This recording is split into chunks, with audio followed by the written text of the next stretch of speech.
ہے اور یہ انتہائی ناگزیر الیکشن ہے اگر ہم اس کو بڑے اسکوپ میں دیکھیں پاکستان کے لیے، کیونکہ پاکستان کے پاس الیکشن میں جائے بغیر اور کوئی حل نہیں ہے۔ پاکستان کا ایک ہی حل ہے، واحد حل، وہ ہے جمہوریت، الیکشن اور پارلیمنٹ کا مضبوط ہونا۔ اور پاکستان اس کا جو سب سے بڑا مسئلہ ہے وہ ہے کہ معیشت ہماری بدحال ہے، اس کو اٹھانے کے لیے، آگے چلنے کے لیے اور پاکستان کی گورننس کو ڈگر پہ لانے کے لیے الیکشن کے علاوہ کوئی چارہ نہیں ہے۔ اور کیونکہ ہمیں دوسری طرف جو اعتماد بحال کرنا ہے انویسٹر کا، بزنس کمیونٹی کا، تاجر کا، ہر چیز کا، وہ اس کا وے فارورڈ الیکشن ہے۔ رہی بات کہ الیکشن میں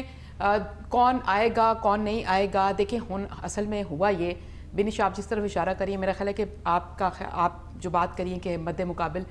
پی ٹی آئی کے لوگ جو مسترد ہوئے، تو دیکھیں پی ٹی آئی نے 3.5 سال جو حکومت کی، اس کے بعد جب پی ٹی ایم کی حکومت آ گئی ووٹ آف نو کانفیڈنس کے نتیجے میں 16 مہینے وہ حکومت رہی، تو اصل میں ہونا تو یہ چاہیے تھا کہ 3.5 سال جو وہ گزار کر آئے تھے حکومت میں، وہ اس کا بتاتے لوگوں کو، کیونکہ ان کی کارکردگی کوئی نہیں تھی، ان کے پاس بتانے کے لیے کچھ نہیں تھا۔ وہ لوگوں سے آٹا دال چینی، ان کی روٹی، ان کا علاج، بچوں کی اسکول فیس، ماں باپ کی ادویات، سب کچھ چھین کر آئے تھے اور سب کچھ انہوں نے پاکستان کا بیڑا غرق کر دیا تھا، معیشت تباہ کر دی تھی، ہر چیز ریورس میں ڈال دی تھی، انہوں نے IMF کے چنگل میں پھنسا دیا تھا۔